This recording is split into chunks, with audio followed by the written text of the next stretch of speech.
guys, Ali here from 8-Bit, coming to you with two members of Funhaus. We have Adam and Bruce. Hello. Hi guys. Hello. Thank you for taking some time out on what's going to be probably another hectic day for you guys. No problem. And welcome back to Sydney. Well, thank you very much. How have you been enjoying Sydney? I know it's not your first time. Like, how's it been this time? Very humid, unfortunately. Yeah, very busy. James and I flew in and immediately went and shot an immersion. Oh, right. Yeah, so we were. Friday, yeah.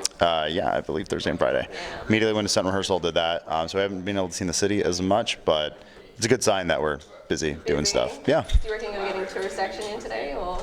No. Oh no. We're working the entire day, and then we fly out tomorrow. So. Oh, you guys are flying out tomorrow? Yeah. And that's like, what's that? It's like 14-hour flight. It's a 14-hour flight. Yeah. And does Mr. C bust out on some kind of business class for you guys?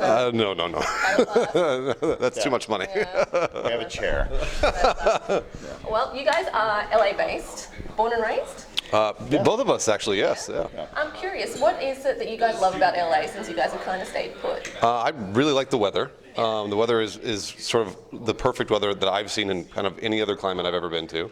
And I also just really like the people in the city. A lot of people talk shit about the people in LA, but honestly, I think the people that are from LA and were kind of raised there they're the cool ones. They're the people that are just hanging out. That's where they live, and that's their hometown. That's so good. yeah. What about you, Ann? Oh, well, I mean, as Bruce was saying, like, we're born and raised there. I think it's a transplant city, I guess, very similar to Sydney or any other, metropolitan area.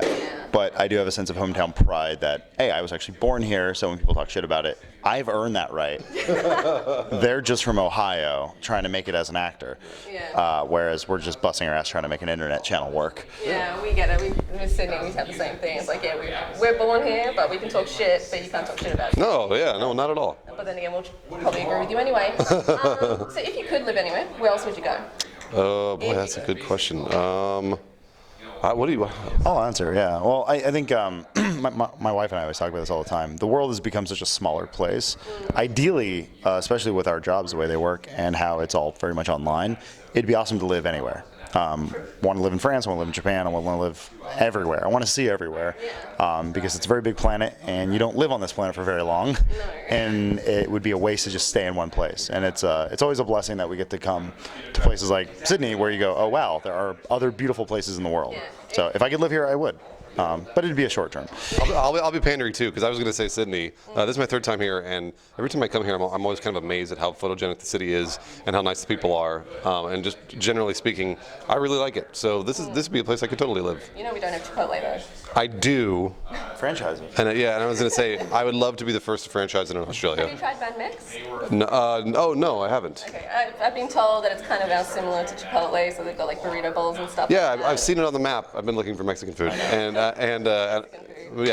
close as you get in Australia. Yeah. That's fine. That's okay. All right then.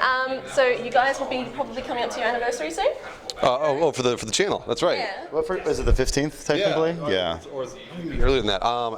It is almost 2 years. Yeah. I think it's like the start of February is when we started Funhouse. But for us, we've been together for 4 years or longer. So it's funny. Like I guess I kind of think of it that way. It's like, oh yeah, another year with the channel. But in terms of like us working together, it's just been a long time at this point, and I just want it to keep going. Well, if you've ever been in a relationship with someone who you love, you don't really count the days or the years. You sort of look back 10 years later and go, oh wow, it has been 10 years. That's great. So we look at an anniversary, we're just like, yep, that's just another check mark. We're not like counting days. Gold. Is it? What's the first one? Is it like paper or something? And the first one's paper. Okay, so the second one's like wood. So maybe we need to buy something wood. So you're giving each other wood for this anniversary. Awesome. I didn't say it. So another thing that's really important to your channel is your community, and you have obviously the community that's coming from Inside Gaming and all the other channels, but you've now got like a larger community based because of the Rooster Teeth community. How have you found community getting involved with the channel, how that has worked or worked against with the channel? We have a lot of content that's based around community. We have a comment show, we have fan art, we have a bunch of things that are pretty much sourced from them. We have an entire subreddit that we don't touch. That's entirely the community. It's almost got 100,000 members on it. Yeah, and I think coming over, we had a pretty strong community before we left Machinima, and I think the Rooster Teeth community was very open to us, and it only heightened those numbers. It was like giving them a whole bag of cocaine and letting them just go crazy. We're not filming this, right? No, that's just for prop. Okay, cool. The best part about our community too is that we get to come to these events, and especially like in Australia or London or wherever else we're going, it's fun to finally put a face, I guess, a face to a name or a number, and that's the thing for me that's most exciting about these conventions, is that we do have a community, and I always forget how large it is. I always forget that, like when I have 10 kids come up and be like, oh man, I really love that one time that you said that one thing, and I'm like, why do you remember that? Like, that's crazy, and that blows my mind, and it always humbles me. So I really enjoy that part. Well, that's the other thing. Like, you guys have a really big Australian base. Like, I don't know how many times in the streets when I'm just walking around and Funhaus shirt random, like in the middle of like a central business district, like where everyone's wearing suits and then just Funhaus shirt. Crazy. Shirt. So why do you think that we as Australians just really connect with you guys? I've heard multiple theories. I was told that you guys have kind of a wacky sense of humor, and so we kind of, that gels. I think also just has to be the fact that it's an English-speaking nation. We look at our analytics, and it's always U.S., Canada, UK, Australia, not in any particular order. Usually U.S. bigger. That's kind of our biggest demographic, but I think it's just because we're funny looking and we speak the Queen's English, and I mean that's just the simple one on paper. But I think also it's sort of like, where are the biggest gaming demographics and where are the biggest group of young folks that are interested in this sort of entertainment, and like we've called it a friendship simulator before, but I think it's a thing that's happening with a lot of kids today with technology and phones and stuff, that you kind of need a digital friend. And I don't know if that's a good or bad thing, but it is nice hearing people tell us that, like, hey, I was going through a rough time, or me and my girlfriend, we had the rough day at work, and we watched one of your videos and we feel better. I'm like, that's good. I've yet to have anyone say I've made their day worse. I'm still waiting for that. When that happens, then I will probably quit my job. But I'm glad that people find some sort of escape through us. Yeah. That's really cool. Well, the other thing that I've noticed also, that, and you guys do bring it up every occasional, like on open house or whatever, that sometimes there are certain projects that you guys do or certain videos that you guys do that some community members like, but due to numbers, you can't actually push it through. Like, how do you guys work that? Like, should we give it another chance? Like, we try. I mean, like, there's I guess a good example is the Dungeons and Dragons series, where we were posting the cut downs of the full videos on YouTube, and I mean, they were only doing 100,000 views, which I get, it sounds like a lot, but in terms of our channel, it's not. And that's something that it's not necessarily bad that we have to cut it, but we see that not a lot of people are gravitating towards it, and it's sort of like, oh, that's sort of a bummer. Also, there are like projects that I think do you like heavy metal? Do you like that game, Heavy Metal? I mean, I hate it, but do you like playing it? Like, do you like the videos that come out of it? No, I love the videos that come out of it. We've dealt with that with the games in the past, where we've powered through because it's entertaining, and it sort of almost becomes a challenge at that point. Also, for us, it's sort of it's like reverse psychology. We tell people, hey, it's not doing well, and we try to ignite the community. And so if it's a show like we like doing D&D, obviously, and it's going to live forever on the, for first members and stuff like that, but we like trying to ignite them and get them excited and go, oh shoot, this isn't doing well, and now they're engaging more. So that's kind of a trick that we do. It's not really a trick, I don't know, it's pretty obvious. We're like, we've been telling people for years, if you don't watch this, it's going to get canceled. Yeah, no, I mean, that's the same with the channel too. Is like, if we start seeing the numbers go down or whatever, then that's it. I mean, like, that, honestly, that tells you people aren't watching anymore. Yeah. So when you have a show like that, yeah, they're pet projects of ours, but we got to get rid of them if nobody's watching them. So. That's fair enough. Yeah. All right. Well, I also come into this part of the section where I'm just going to do like a quick fire. It's not a lot, so don't worry. Okay. But just like first thing comes to mind, or whatever response you want to give. So we are big on eating, 8-bit. So I'm just curious, what is the best meal dish like that you could like eat forever? Chipotle. Just a single dish. Just a single dish. Like, think you're on like death row. Pokeball. Ooh, yeah, Pokeball. Yeah, that's good. It's like Japanese Chipotle. It's like fish rice and like other things. Just mix food in a bowl and that's it. Yeah. Awesome. What makes you buff? or vomit? I said buff. I was like, buff, lifting weights. Yeah. Lifting weights. Oh, it makes me throw up. What makes you throw up? Oh man, being on my phone in a car. Really? Yeah, I get car sick real easy. The older I get, I'm becoming like a baby. It's kind of like that with moving vehicles as well. So it's alright. For me, it's watching dogs eat other dogs' poop. That makes me sick. How often do you come across that? I've seen that. It's kind of making me gag right now, actually. I've seen that a couple times. Fair enough. So what is your favorite worst game? Favorite worst game? I guess mine was probably Chaser. Every time I thought we were going to stop playing Chaser, another ridiculous enemy or gun or whatever would come out of that game, and I was just like, fuck, I gotta keep playing it. So that was probably Chaser for me. I feel like my answer changes probably every 3 to 6 months. Right now it's Alakiny's Gun. It's a new series that we're starting. It's like a Hitman ripoff. It's so bad it's good. Hitman ones are great. So. We're gonna continue it on in Hitman type games, but this is sort of like a fun detour. So as long as that, we'll probably play that one to completion. It's one of the worst games of last year. Terrible. Like mathematically told by Metacritic. So fine by us. Looking forward to that one then. Sorry, I didn't know you were going to be here. So, why is Tormenting Adam comedy gold? Oh, I'm glad Adam's here. Why is Tormenting Adam comedy gold, Adam? Well, I mean, you want the real answer? Or you want the funny answer? Let's do both. Okay. I mean, the funny answer is, who else but Adam?